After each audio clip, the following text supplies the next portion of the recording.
it trafficking in human beings, be it trafficking in weapons, be it trafficking in dangerous ideas. You know, dangerous ideas can come. For example, if let's say there's a different sect that is very, very dangerous, is across the Nigerian border, then the borders or the border managers can help to stop the movement of such ideas into Nigeria. And or if they fail and the population fail, the borders would facilitate the movement of such dangerous ideas into the country. For example, there are dangerous ideas across Africa. You know Al-Shabaab, you know the Malian crisis, you know the Seleka rebels, you know the Boko Haram crisis. All of them, they move across the borders. And because of poor management of the borders, you know, the borders have facilitated the nurturing of such dangerous insurgent ideas, and then the movement of the insurgency across the borders. For example, as you know, the Boko Haram crisis started in Nigeria, but because the borders are not well managed, it moved to Cameroon, to Chad, and Niger. Speaking recently on boundary making in Africa, Chairman of the Commission and Nigeria's Vice President, Yemi Osinbajo, said there are unlimited opportunities that countries can have. In Abuja, Murjanatu Adam Said, NTA News. That's the program for this week. We'll be on again next week with another interesting and educative issue. Thanks for your time.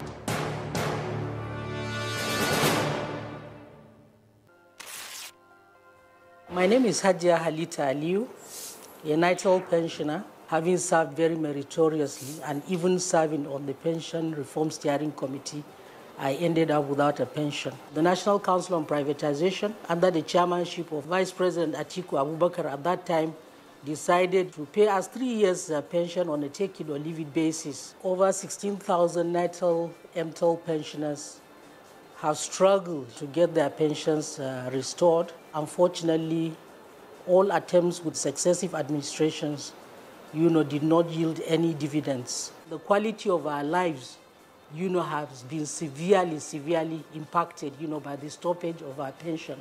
President Muhammadu Buhari heralded good tidings. Over 10,000 of our members have already been restored to payroll. We are very, very happy. We are very, very grateful.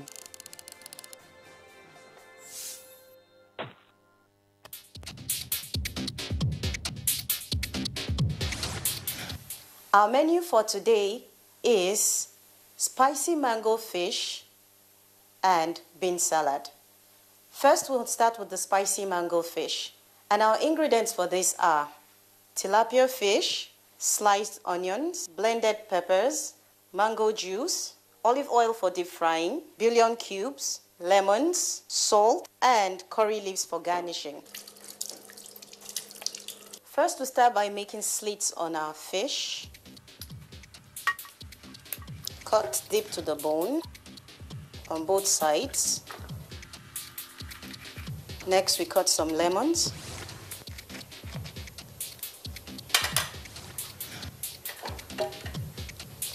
Rub it on the fish. Is to season the fish. Then we also season with some salt. Next, we heat some oil in a pan. Once the oil is hot, we put the fish.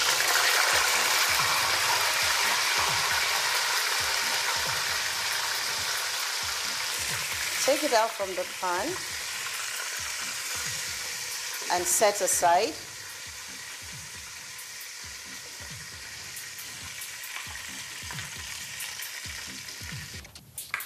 Add some onions.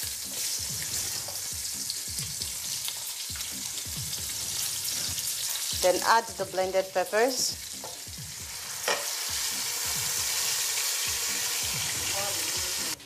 The next step is to add some bouillon cubes, which is our seasoning. The next step is for us to chop our curry leaves, which we're going to use to garnish.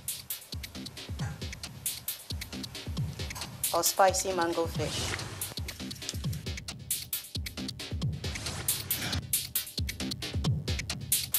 We'll leave this and check out.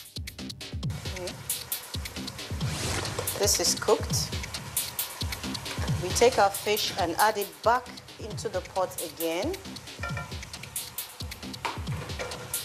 And take some pepper and pour it over.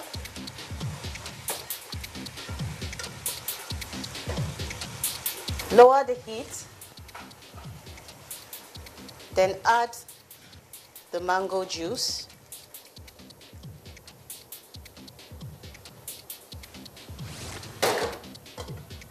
Cover the pot. It's 5 minutes already. Let's check our fish. So spicy. Now let's add our curry leaves.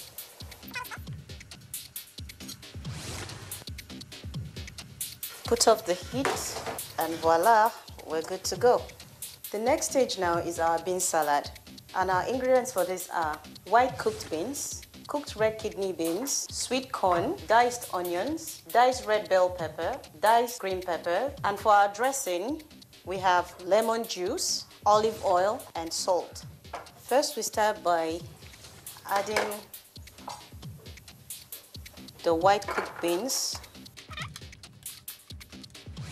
Next, we add the red kidney beans. Then the sweet corn. Then the onions. Then the red peppers. And the green peppers. Then for our dressing, we add a pinch of salt.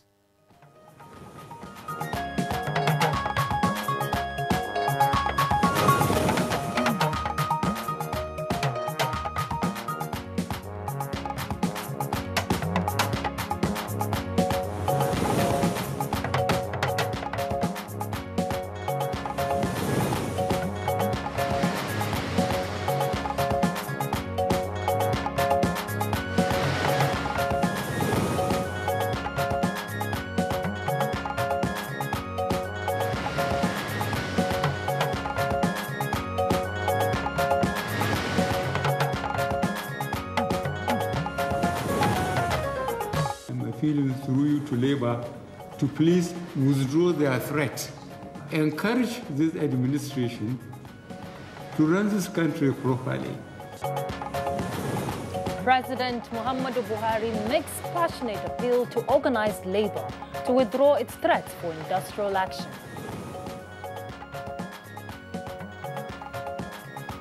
INEC set on arrangements for the smooth handling of materials as it inaugurates Logistic and National Collation Center committees in Abuja. Court turns down Senator Dino Melai's request over police blockade on his residence in Abuja.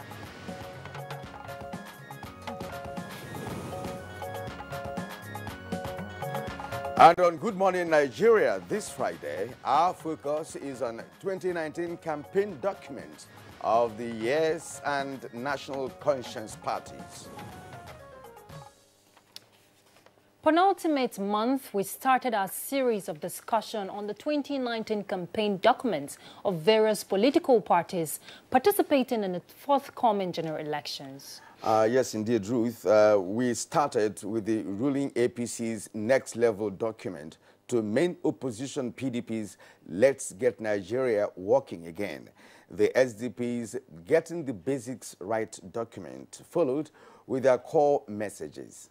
You're right, Kieran, and we did not stop there with just the big and main names of the parties on the lips of everyone. There were appearances also from some of the newly registered parties. Certainly not a few count, Ruth. 91 registered political parties gearing for the polls in 2019. However, not all these parties will be fielding presidential candidates.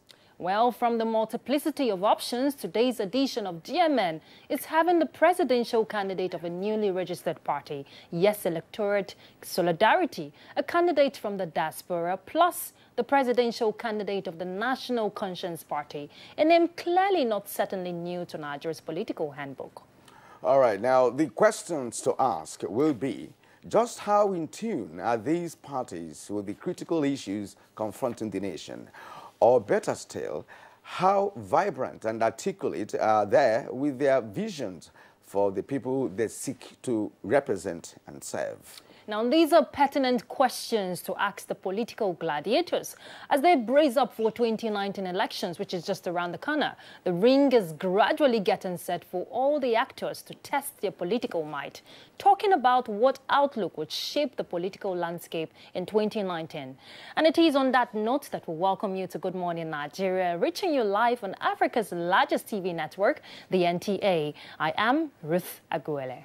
And I am Kirian Umai, also welcoming you to this edition of the program, the last for the week, actually. And we will also bring to you other segments of the program, which include newspaper review, business, polls, foreign, and entertainment news. But first, let's take these news highlights with Stella Inamete. Good morning, Stella. Hello, Ruth and Kirian. Good morning. Here is the news. President Muhammadu Buhari has made a passionate appeal to the organized labor to withdraw its threat for industrial action and encourage his administration to sustain efforts at meeting genuine national aspirations for sustainable future of the country. Receiving the leadership of National Association of Nigerian Students, NAN, on a courtesy visit, the president asked the labor leaders to appreciate the enormity of the challenges confronting Nigeria and the conscientious steps being taken towards addressing them within the limits of resources. Please withdraw their threat. Encourage this administration to run this country properly, to utilize the national resources for infrastructure so that the majority of Nigerians can benefit. They have the courage to spend the time and the resources to find out the truth about allegations of corruption or extreme indiscipline against any of my ministers, of the governors, or against myself. And I assure them that I will act accordingly. These are some of the issues that the general public is using to assess your government, especially at electioneering period like this. They don't know exactly the truth. Some of us are privileged. We know exactly what is happening. We know that ASU is being economical with the truth. We know, without fear or favor, that they are being hypocritical. Arrangements for the smooth handling of sensitive and non-sensitive materials, as well as a national collation center for the general elections, have been concluded. INEC National Chairman Professor Mahmoud Yakubu stated this while inaugurating Logistic and National Collation Center committees in Abuja. The Electoral Logistics Committee will be responsible for coordinating logistics, as well as the clearance and transportation of election materials to various locations nationwide. Yeah, we ensure transparency. Everything will be transparent and open. Even in 2015, everything was open, and we are going to add measures that will improve what we had in 2015. The Federal High Court sitting in Abuja has turned down the request of Senator Dino Melai, asking the court to order the removal of police blockade from his residence in Abuja. The plaintiff, in the application through his counsel, Mike Ozokeme San, wants the court to enforce his fundamental human right to freedom of movement. Dino Melai also seeks an order of the court to restrain the police from further threatening his life and arrest pending the determination of substantive suit. In his ruling, the vacation judge, Justice Maha, refused to grant the ex parte order. Justice Maha further ordered for an accelerated hearing of the substantive suit.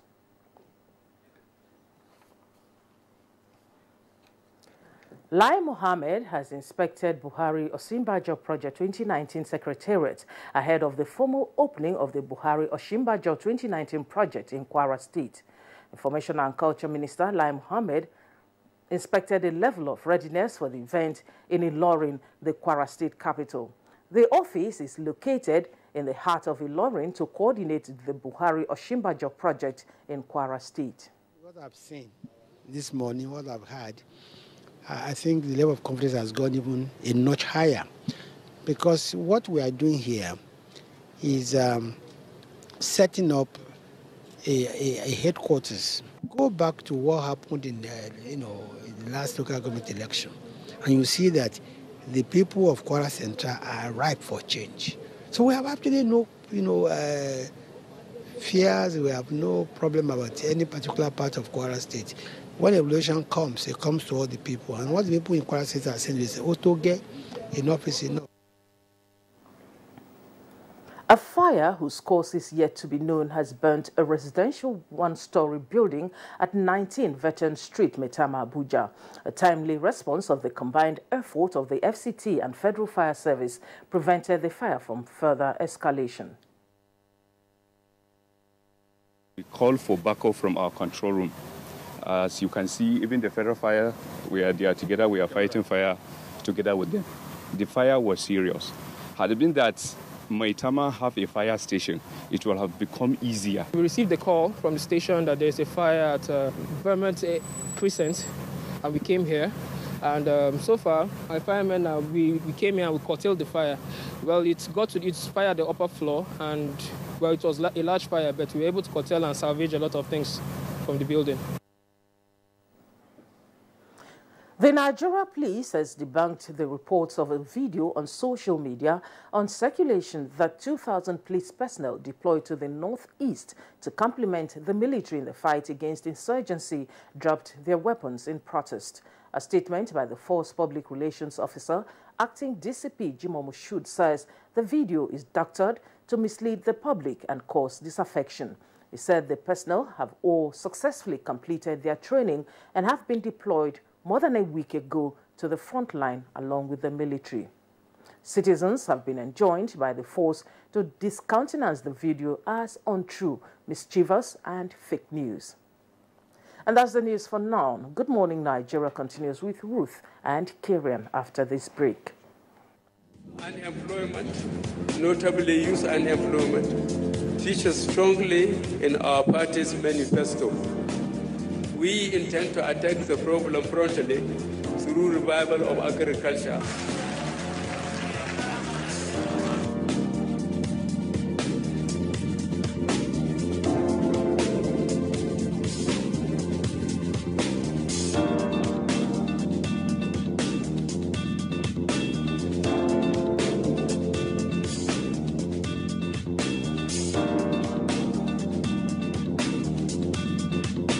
The 30K is going a long way. Actually, I bought an acre of land for 60K like 2012, and presently I have a cassava farm and a yam farm.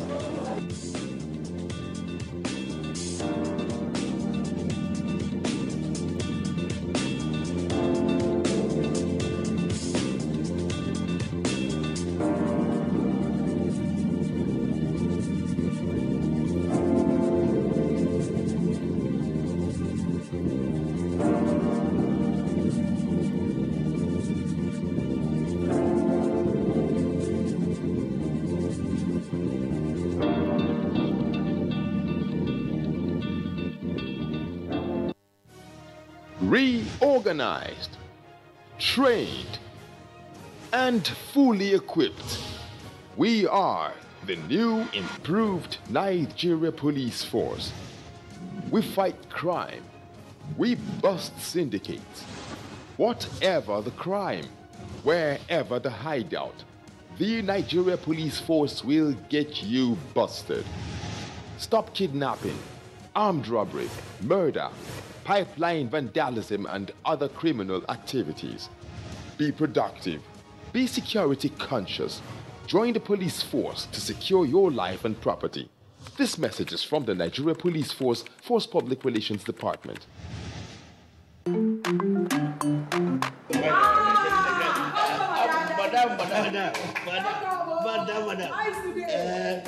brought us as usual. As usual. You have no problem. For the three people. You are welcome, sir. As usual, yeah? I was. You take that one. You take that one.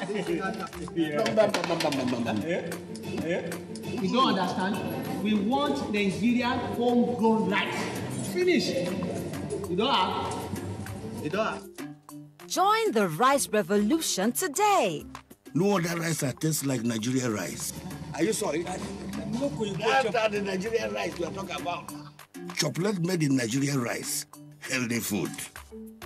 I'm going to bring Mrs. Mobo to come to chocolate rice of made in Nigeria here.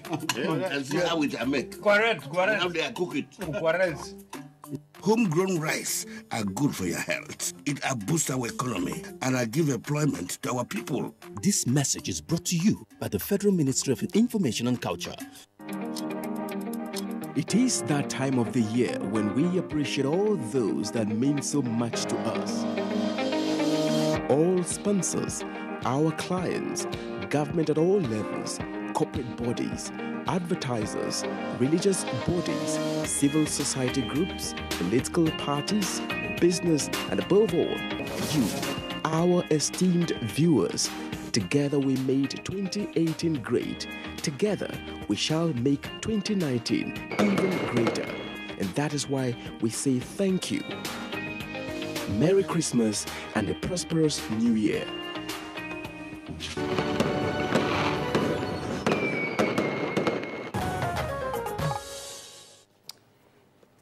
Welcome back. Still on Good Morning Nigeria. Let's talk business news now. Central Bank of Nigeria pledges to stabilize growth in the economy through development of SMEs. Let's join Kunle Adeye for details. The Central Bank of Nigeria said it will sustain its development finance activities. The governor of the Apex Bank, Godwin Emefiele, disclosed that the aim is to ensure the nation's self-sufficiency to reduce Nigeria's excessive dependence on imports. He itemized support for farmers, entrepreneurs, as well as small and medium-scale businesses through interventions like the Anchor Borrowers Program, Nigeria Incentive-Based Risk-Sharing System for Agricultural Lending, and the National Collateral Registry. The CBN governor said the bank will eventually take action that will directly bring banking services to the rural communities through licensing of a national microfinance bank to be located in all the local governments in Nigeria, through which credit could be channeled to the rural communities. In another development, the total debt in Nigeria was 34% of the nominal GDP of $376 billion as of December 2017. Private debt accounted for 36.6% of the debt. In the new data released by the International Monetary Fund, IMF, tagged warning of a legacy of excessive debt, global debt reached an all-high of 184 trillion in 2017. This represents an increase of 225% of global gross domestic product in the period under review. And next is the graphic representation of Thursday's tradings on the floor of the Nigerian Stock Exchange.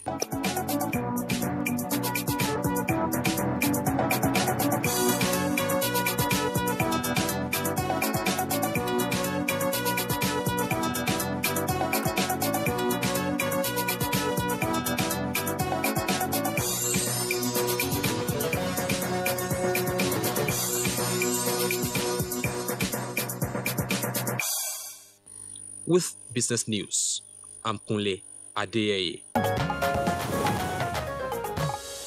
That's Kunle Adeye with the business news. Thank you, Kunle. Next on the program is a review of today's national dailies.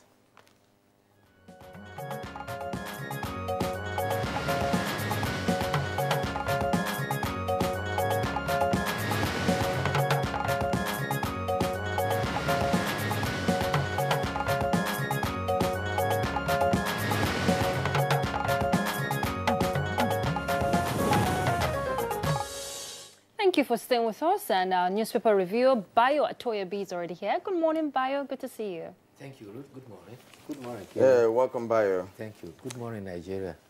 All right, let's start with Daily Sun, just beside the main flag. Zamfara insecurity. I'm ready to quit. I'm ready to quit, Governor Yari expresses optimism bandits activities won't affect elections. And you get the details on page 40. Now let's go to the leading story, which I'm very sure is familiar with papers Kieran is having. As military intensifies onslaught against Boko Haram, 5 Air Force officers die in air crash. They paid supreme price for the nation. Buhari. And the details you find now on page 4. to the Blueprint. Blueprint newspaper, captured that crash this way.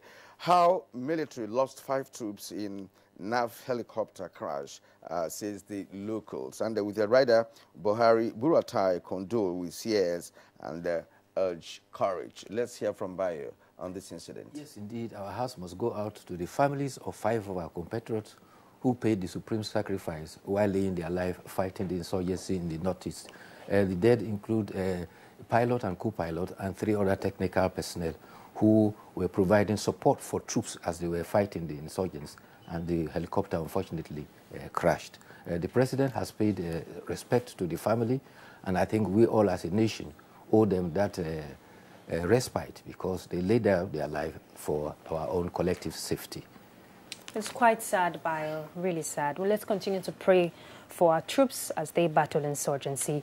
Still more from Daily Sun. Below the picture story there, Collation Center, PDP, others kick over Amina Zakari's appointment. You'll find the details when you go to page 6.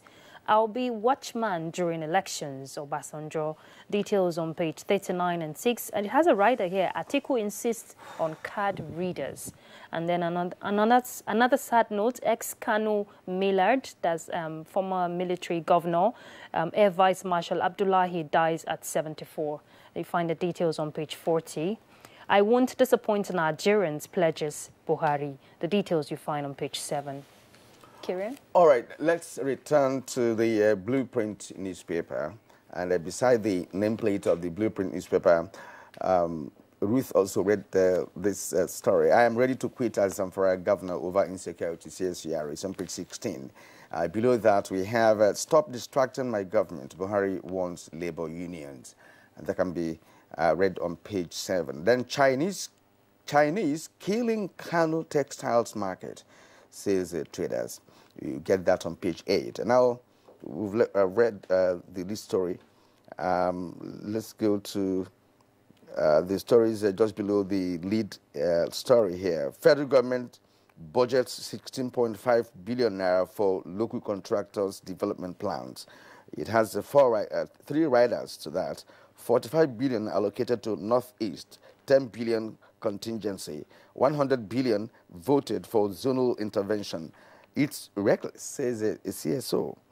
All right, now let's go to the bottom of the Blueprint newspaper for this morning. There are 3 striking stories there. Insecurity. Katsina needs additional policemen, says Masari, the governor of Katsina State. He's on page 7. And I will be watching, or rather, I will be a watchman during general elections, says Obasanjo. He's on page 6. 242,455 applicants want 10,000 police jobs. Is on page 6. Let's bring in Bayo here for analysis. Yes, first on the death, our condolence to the people of Jigawa State for the death of Air Vice Marshal Hamza Abdullahi. He one time was a military governor for Kano State and later on also served as Minister for the Federal Capital Territory. Actually, he died on his way to a hospital in Frankfurt in Germany. He was aged 74. Now, the issue about INEC, the Independent National Electoral Commission, made 2 critical appointments, announced them yesterday. One is the chairman for ad hoc committee for electoral logistics, and the other is the chairman for the National Coalition Center, for which Mrs. Amina Zakari was appointed. However, some political parties have gone to town to challenge that. The People's Democratic Party says they reject Amina Zakari as chairman National Coalition Center for the grounds that she is a blood relation of candidate Muhammad Buhari. They allege that her appointment would assist INEC and the APC to rig the presidential election. Also, a spokesperson for the All Progressive Grand Alliance, Abuja, says aside from being nepotistic, it is highly unethical. The presidential candidate for Allied Congress Party of Nigeria, Obiageli Ezekwesili, also described it as a provocative act of political corruption. What are the facts? The facts is that she was first appointed as a member of the Independent National Commissioner by President Goodluck Jonathan. She is also serving her second time, and she's not the only one that is serving second time. There are three other INEC national commissioners who are serving the second time. She is not a blood relation of President Muhammadu Buhari, as it has been alleged.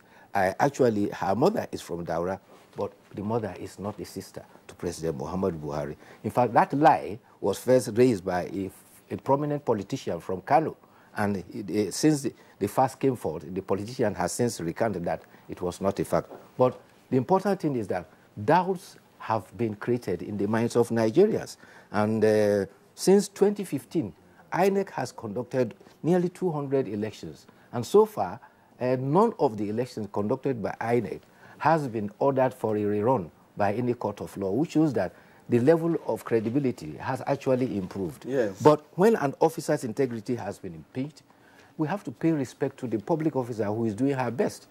As a public officer, she cannot come and defend herself. Yes. So what normally one will advise is that in journalism, we say, when in doubt, leave out. Since political parties have created doubts, the safest thing to do is to leave her out of that. Unfortunately, as a public officer, she cannot defend herself. But what about her right as an individual? You know, she's been working with INEC for a while now.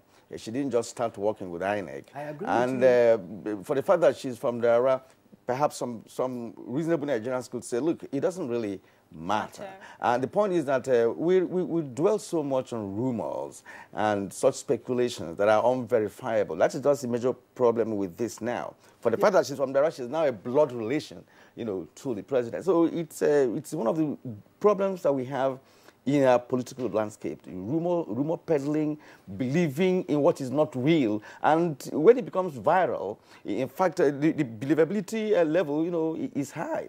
Yeah. Sometimes there's a lot of falsity put there with the hope that you keep on emphasizing that falsehood, then people will falsely accept it as truth. Even the INEC chairman has been reported to be a relation of the president, but it's not true. It's not true. The INEC chairman is from Bauchi State, but her personal interest, like you raised, is quite genuine, but you weigh it against the national interest of undermining a national election. And therefore, I'm sure she herself will feel honored if you will have to step aside to uphold the integrity of our national election. All right, let's continue with the Daily Trust. All right, let's take Daily Trust. And the leading story is quite different from what the other dailies are carrying. Federal government has spent 3 billion naira on fuel generators. You find that story on page 5. And the picture story there is President Muhammadu Buhari being decorated as the Grand Patron of Nigerian Media Merit Award by Chairman, Board of Trustees and Patron, Engineer Vincent Maduka, we know was also one time former DG of Nigerian Television Authority, when the President received a delegation of the trustees at the State House in Abuja yesterday. And with him there, with them, of course, is former Minister of Information, Prince Tony Momo. I'll take other stories now. INEC sets up committees ahead of polls as PDP kicks. You'll find that story on page 5. Huge debts, trusts, issues put Nigerian banks at risk. Details on page 17. Zamfara is ready for state of emergency. Yari tells Buhari. The details is on page 7. All right, Kieran, have you heard that the federal government has paid 15.8 billion naira to the academic staff union of Nigerian universities? But it was denied by The president of the academic staff union said he has not been briefed. A report says that the release was made on 31st of December. However, the ASU president has confirmed that there has been a meeting that they have been invited to. He cannot confirm the payment of that money. The Minister of Labour indicated to him sometime that something has been done regarding the agreement. He says there is to be a meeting with government officials on Monday. And ASU, you will recall, declared a strike on November 4th, and since then they've been on indefinite strike. Also, on the side of the Nigeria Labour Congress, the federal government says it is to meet with NLC tomorrow over its threatening strike of January 8th. Spokesman for the Ministry of Labour and Employment, Samuel Oluwo-Okere says that the Minister Chris Ngige is to meet with the executive of organized labor. And the Secretary General of the Nigerian Labour Congress, Peter Ozueson, has confirmed as receiving such an invitation. All right, that's good enough. There's progress, at least. Yeah, exactly, there's progress. But, you know, one would have loved to ask this question, you know, that money has been paid to ASU. Is ASU actually directly responsible for providing infrastructure in the universities? How would the money be dispensed? Nigerians may like to understand how this is done. If there have been paid some money, for instance, you know, if it is confirmed, after all, how do they, you know, expend these funds? Yes, to provide the infrastructure in question and other demands they have been making for a while now. And I know TETFund is responsible for that. The money that has been paid, from all indications, is payment for shortfall in salaries of universities. So it's clear. This payment is for shortfall for salaries in the universities. All right. The other contention, what claims the university has made, is some payment for infrastructural development in the universities. All right. But this is not for that. Okay, now let's turn to the review for today. Yes, the editorial review for today, and is on one man that has impacted on this nation, you know, based on his value level, his you know, level of patriotism and what have you. Sheikh Usman Shagari, born 1925 and died in 2018. This is the first presidential, the first president of executive president of Nigeria. Right, and the death, Second Republic, and the death of Alhaji Shehu Usman Ali Shagari, the Second Republic President, on Friday the 28th of December 2018, after a brief illness at the National Hospital, Abuja, has justifiably